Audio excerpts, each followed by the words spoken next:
Welcome to the AI Research Roundup. I'm Alex. A paper trending on X, published just 2 days ago on June 29, 2026, introduces a way to run massive context lengths on consumer hardware without retraining.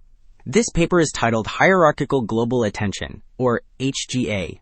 By routing attention hierarchically, it achieves a 100% retrieval pass rate at 64,000 context, using about 2% sparsity, keeping key value cache storage completely off the graphics card.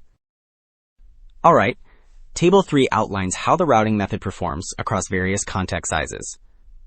We see that at a context length of 4,000 tokens, we achieve stable performance with 25% sparsity. Sparsity here means we only attend to a small fraction of the total history to save processing power.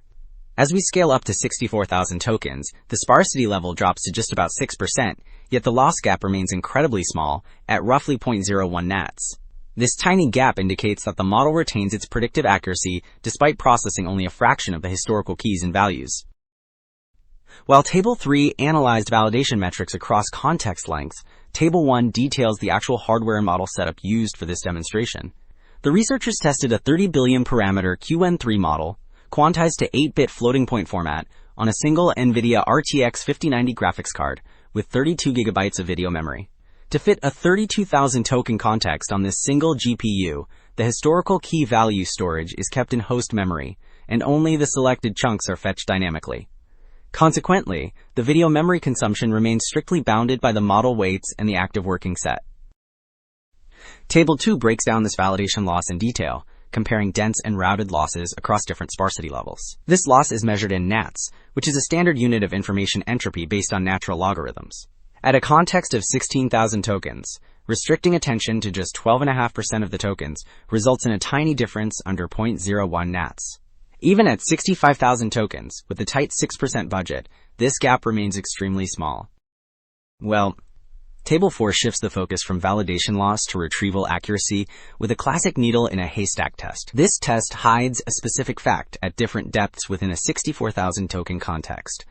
The model successfully hits the target every single time, achieving a perfect 100% retrieval rate across all tested depths.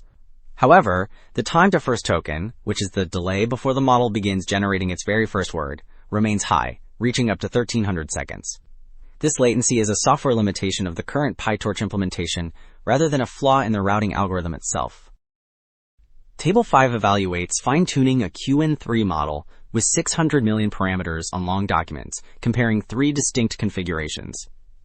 For the routed variant with full video memory shown in the first column, the training speed reaches about 917 tokens per second. This speed is a major increase compared to the dense baseline in the second column, which only achieves 570 tokens per second, because it has to process every token.